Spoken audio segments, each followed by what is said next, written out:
Remember gathering round the TV with the family when you were a kid, like that warm feeling, the flickering light, the shared experience?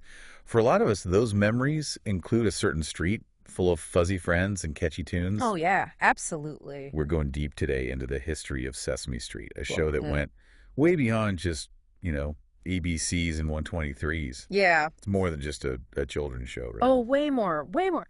You might be surprised to learn that Sesame Street almost didn't even happen. Really? It started as just a casual conversation at a dinner party back in the 1960s. Wow. The question was, could television, which a lot of people saw as kind of a distraction, could it be harnessed as like a powerful tool for early childhood education? That's a great question. Yeah. So our source for this deep dive is an NPR episode of Three Line. Okay. It's called Roosevelt Franklin Elementary School. Catchy title. It is a very catchy title, and it reveals how Sesame Street became this like cultural phenomenon and sparked debates that are still going on today. Yeah, what's fascinating is how this seemingly simple children's show ended up being a mirror to American society, like reflecting its triumphs, its struggles, and its evolving values, Yeah, I like that, Amir. Yeah. So let's rewind all the way back to that dinner party. Okay. Joan Gans Cooney, a television producer, had this radical idea. Yeah. Children's television at the time was mostly cartoons and variety shows, Right. not really known for their educational value. So what inspired her to see things differently? She was really inspired by a program that she had seen in Harlem, and it was like a precursor to Head Start. And it Mm. focused on providing enriching educational experiences for preschoolers. Okay. And she just saw the potential of television to do this on a national scale, you know? It's incredible how a simple observation like that, seeing that program in Harlem, could spark such a transformative idea. Totally. And Cooney wasn't alone in this vision.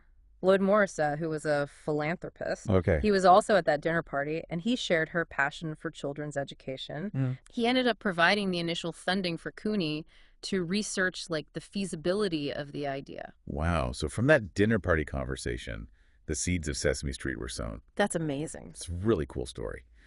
But turning this vision into reality was a huge undertaking. Oh, yeah. The NPR episode mentions a budget of $8 million, which is just a staggering amount for the 1960s. Yeah, that's like 62 million in today's money. Wow. How did they manage to secure that kind of funding? It took this really unique blend of like public and private support. Okay. They got funding from government agencies that were focused on poverty and inequality. This was under the Lyndon B. Johnson administration. Hmm. And they also got money from philanthropic foundations like Carnegie and Ford, Wow. and then the newly formed Corporation for Public Broadcasting. That's quite a diverse group of stakeholders. It is. Convincing them all must have been quite a challenge. Oh, absolutely. A key part of their strategy was to really emphasize this research-backed curriculum. They put together this amazing team of experts from all different fields, education, psychology, medicine, even artists and musicians, Wow. to make sure that the show was not just entertaining, but it actually had a measurable educational impact. So this wasn't just about, creating catchy jingles and colorful puppets. Yeah. They were serious about using television as a tool for learning and social change. Absolutely. And that commitment to quality paid off. It did. Sesame Street was like an almost instant success. It reached millions of homes within weeks of its debut in 1969. Wow. But as you can imagine, it wasn't without its share of controversy. Yeah, Controversy for a children's show. I know, right? That's surprising. What sparked the backlash? Well, you got to remember, this was 1969. No. The civil rights movement was still pretty fresh, and for some people, seeing black and white children playing together on TV was just too radical. Really? Yeah, Mississippi Public Television, they actually refused to air the show because of its integrated cast. That seems unbelievable today. But I guess it highlights the social climate of the time and how Sesame Street was challenging these deeply ingrained societal norms. For sure, and here's where it gets interesting. Public outcry forced Mississippi to reverse that ban. Wow. Parents and educators, they recognized the value of the show's message of inclusivity, and they were not going to let it be silenced. It's a testament to the power of media, even in the face of resistance. It also speaks to the courage of Sesame Street's creators. They didn't back down from their commitment to diversity even when it caused controversy. But the Mississippi ban wasn't the only criticism they faced, was it? No, it wasn't. Some educators were worried about the show's fast-paced format and its potential impact on children's attention I spans. see. This was a new kind of television, and not everybody was convinced that it was beneficial. It's interesting how those concerns about attention spans and fast-paced media are still relevant today, right? Totally. We're still grappling with the impact of screen time on young minds. Absolutely. It's an ongoing debate, and it's worth noting that Sesame Street's creators were mindful of these concerns. Okay. That's why they put so much effort into research working with child development experts to make sure that the show's format and content were appropriate for young viewers. So despite the controversies, there was this powerful message of hope and representation at the heart of Sesame Street. Absolutely. And that message was really embodied by the show's human characters, Okay. who provided this sense of warmth and connection for viewers. And one of the most beloved characters, Susan, was played by Dr. Loretta Long from the very first episode. Yes. She brought this unique blend of experience and authenticity to the role. Dr. Long wasn't just an actress. She was an educator with real-life experience teaching in Harlem and the Bronx. Wow. She really understood the challenges that were faced by children in urban communities, and she brought that understanding to her portrayal of Susan. Her personal story, a Midwesterner who moved to New York to pursue her dreams, even became part of Susan's character arc. I loved it. It's a testament to the show's commitment to reflecting the real lives and experiences of its viewers. Yeah, and her casting alongside a diverse ensemble of actors was a deliberate choice to reflect the multicultural makeup of American neighborhoods. Right. Sesame Street from its beginning was a celebration of diversity and inclusivity. But as we'll explore in our next segment, the commitment to diversity wasn't always easy. Right. There were missteps, controversies, and ongoing debates about how to best represent different cultures and communities. Oh, yeah, for sure. So Sesame Street's commitment to diversity meant they were willing to tackle some tough topics related to race and representation. Okay. One example that really stands out is the story of Roosevelt Franklin. Roosevelt Franklin. Yeah. The Muppet who spoke in what the NPR episode calls Black vernacular. Right. I remember him vaguely. Yeah. But what made his character so controversial? Well, he was created by Matt Robinson, Okay. who was the original actor who played Gordon. And it was a way to authentically represent the language and experiences of Black children. Hmm. But his character sparked a debate within the Black community itself. Oh, really? Some viewers felt he was a positive representation, Okay. while others worried that he reinforced negative stereotypes. So even with the best intentions, Right. Sesame Street faced pushback. Yeah. It seems like there's no easy answer when it comes to representing diverse communities authentically and respectfully. Exactly. And Sesame Street's handling of Roosevelt Franklin illustrates their commitment to listening to feedback and evolving their approach. Okay. Ultimately, they decided to retire the character. And that must have been a difficult decision. I'm sure it was. But it shows that they were willing to learn and adapt based on the concerns raised by the very community they were trying to represent. Absolutely. It's a valuable lesson for anyone who's trying to create inclusive content. It's an ongoing process that requires humility, open-mindedness, and a willingness to engage with a lot of different perspectives. But the controversy didn't stop Sesame Street from tackling tough topics. Oh, no.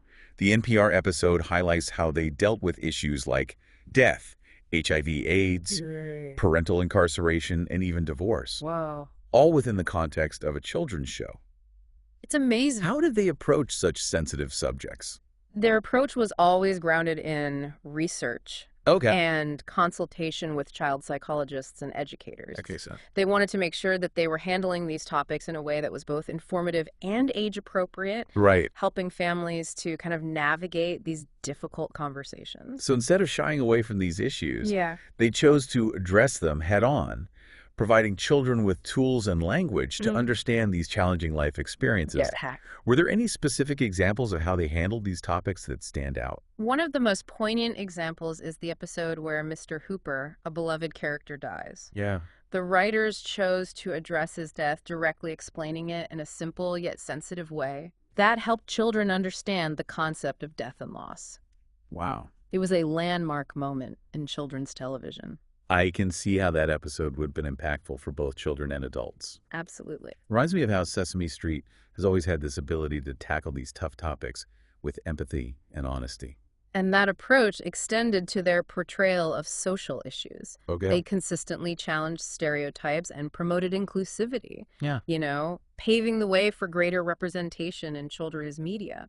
We've talked about their groundbreaking portrayal of interracial friendships in the early years. Right. Were there other examples of how Sesame Street pushed boundaries and challenged societal norms? Absolutely. In 2017, they introduced Julia, Okay. a Muppet with autism. I remember that. Her inclusion was a major step forward in representing neurodiversity Right. and promoting acceptance and understanding of children with disabilities. It's incredible how Sesame Street has managed to stay relevant and impactful over so many decades. It really is. They've constantly evolved to reflect the changing social landscape while staying true to their core values. Yeah, and that evolution hasn't been without its challenges. Oh, I'm sure. Sesame Street has often found itself at the center of cultural and political debates, Really? criticized from both sides of the political spectrum. It's almost as if they were too progressive for some and not progressive enough for others. It's true. How did they navigate those political minefields? Did they ever cave to the pressure? Well, they faced criticism for their portrayal of diverse families, Okay. their handling of social issues, Right. and even their association with public broadcasting, which was often targeted for funding cuts by conservative lawmakers. I remember the controversy surrounding Big Bird's pro-vaccination message. Oh, yeah. It seems like even a fictional bird couldn't escape the political polarization of our times. It's a testament to Sesame Street's cultural significance that their characters and messages have become such potent symbols, even in the realm of politics. Right. But despite the pressures, they never strayed from their mission of educating and empowering children. It's as if they were saying, we're not here to play politics. Right. We're here to create a world where all children feel seen, heard, and valued. Exactly. And that commitment to their mission has earned them the respect and admiration of generations of viewers. Absolutely. They understood that children are capable of understanding complex issues Yeah. and that shielding them from reality doesn't do them any favors. Right. By addressing these challenging topics head on, Yeah. they empowered children to navigate a world that isn't always easy or fair. And they did it all with creativity, humor, and a deep understanding of child development. For sure. The NPR episode talks about how Sesame Street revolutionized children's programming, Yeah. using music animation and relatable characters to make learning fun and engaging. It's a great formula. What were some of the key elements of their approach that made them so successful? Well, they understood the power of music to capture children's attention Okay. and reinforce learning. Sesame Street songs are iconic, not just for their catchiness, but also for their clever use of lyrics to teach letters, numbers, and even social emotional skills. I can still remember those classic tunes. Me too. Like Rubber Ducky. One of these things is not like the others. Classics. They're etched in my memory. Yeah. And they weren't just silly kiddie songs. No, they weren't. The music was often quite sophisticated, drawing inspiration from various genres. They collaborated with really talented musicians and composers Mm. to make sure that the music was both entertaining and educational. Right. And they weren't afraid to experiment with different styles, Yeah. from jazz and blues to folk and rock, exposing children to a wide range of musical influences.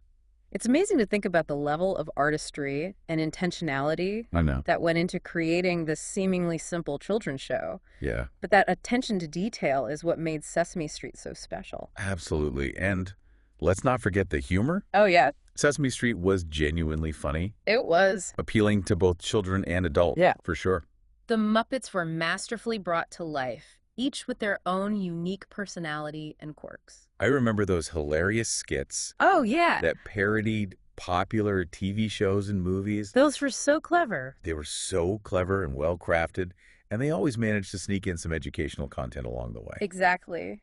They understood that children learn best when they're engaged and entertained, Right. and they masterfully blended those elements Huh? to create a show that was both informative and delightful. But amidst all the music and humor and Muppet antics, Right. there was always this sense of heart and warmth at the core of Sesame Street. Absolutely. The human characters like Gordon, Susan, Bob, and Maria Yeah. played an equally important role in creating that sense of community and connection. They provided a grounding presence, Yeah. offering guidance, support, and a sense of stability for the Muppets and the viewers alike. I see. They were relatable role models who embodied kindness, empathy, and a love of learning. As human characters weren't just two-dimensional figures. No, they weren't. They had backstories, relationships, and even faced challenges that mirrored those of the viewers. Absolutely. Remember when Maria and Luis got married? Oh, you Or right. when Bob adopted a baby girl? Those were great episodes. Those moments felt authentic and relatable, reflecting the real lives and experiences of families across America. Yeah, those storylines allowed children to see themselves reflected in the show, Right.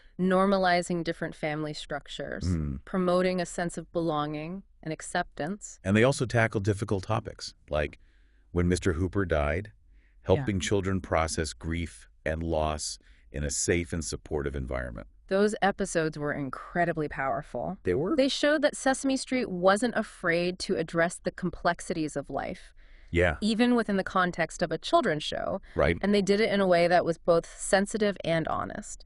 And that's one of Sesame Street's greatest legacies, It is. paving the way for other children's shows to tackle more complex and challenging themes, expanding the boundaries of what was considered appropriate for young audiences. They gave permission for children's programming to be more than just fluff and silliness. Yeah, It could also be a space for learning about life, right. both its joys and its sorrows, Mhm. in a way that was authentic, engaging, and ultimately empowering. Exactly. And that willingness to push boundaries Yeah. and address difficult topics head on Yeah, is what made Sesame Street so groundbreaking and impactful. it really is. It wasn't afraid to engage with the complexities of the world, Right. even in a way that was accessible and relatable to young children. Exactly. It's a reminder that children are capable of understanding more than we often give them credit for. It is. They crave authenticity and honesty, even when dealing with tough subjects. Right. And Sesame Street understood that. They did. And they weren't afraid to go there. They embraced the messiness of life, the Huh. good, the bad, and everything in between.